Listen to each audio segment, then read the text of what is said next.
కనపడని వాడికి అందరికీ వెళ్ళి చెప్పుకుంటావే.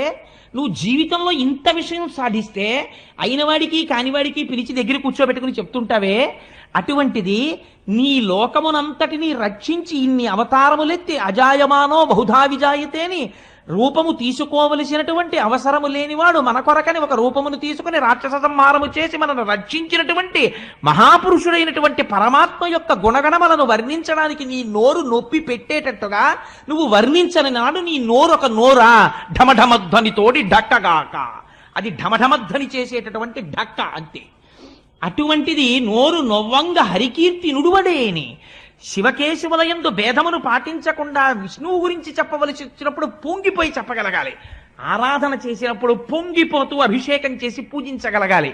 దయయు సత్యంబు లోనుగా తలపడేని. ఎంత గొప్ప మాట వేశారో చూడండి.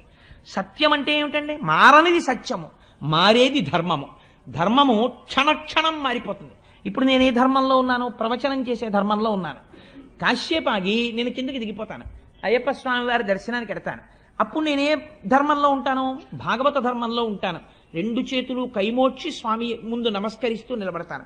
అంతేగాని అక్కడ కూడా అయ్యప్ప స్వామి వారికి నేనేదో చెప్తానని చెప్పను కదా. ధర్మం మారిపోయింది.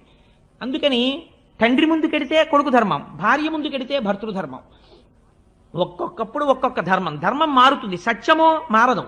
మారనిది సత్యము. మారని సత్యమును ఆధారము చేసుకుని ధర్మం మారుతుంటుంది.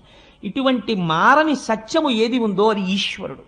ఆ ఈశ్వరుణ్ణి లోపల అసలు ఎప్పుడూ తలుచుకోలేదు.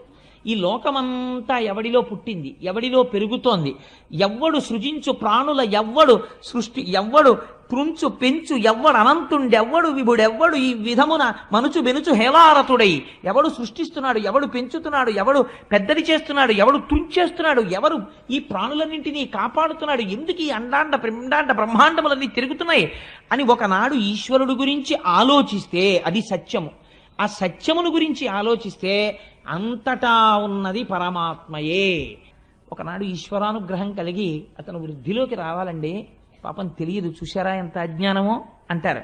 అలా అనగలగడానికి, అంతగా మన్నించగలగడానికి కారణం ఏమిటో తెలుసా అండి? అంతటా ఈశ్వరుణ్ణి చూస్తున్నాడు. అంతటా ఈశ్వరుణ్ణి చూడగలిగిన వాడికి మాత్రమే ఈ దయ ఉంటుంది, లేనివాడికి ఆ దయ ఉండదు.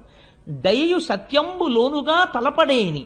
ఇలా తలచనప్పుడు పుట్టిన దగ్గర నుంచి తినడం, తిరగడం, కొన్నాళ్ళు అయిపోయిన తర్వాత ఈ శరీరం వదిలేయడం, ఈ మాత్రం దానికి ఎన్ని కోట్ల జన్మలు ఎత్తావో, ఎన్ని కోట్ల జన్మలలో అమ్మ కడుపులో పడుకున్నావో, ఇప్పటికి ఎంతమంది అమ్మ కడుపులలోంచి బయటికి వచ్చేటప్పుడు ప్రసవ వేదనని మరణ వేదనగా మార్చి అమ్మని కొన్ని గంటలు బాధ పెట్టి నువ్వు బయటికి వచ్చి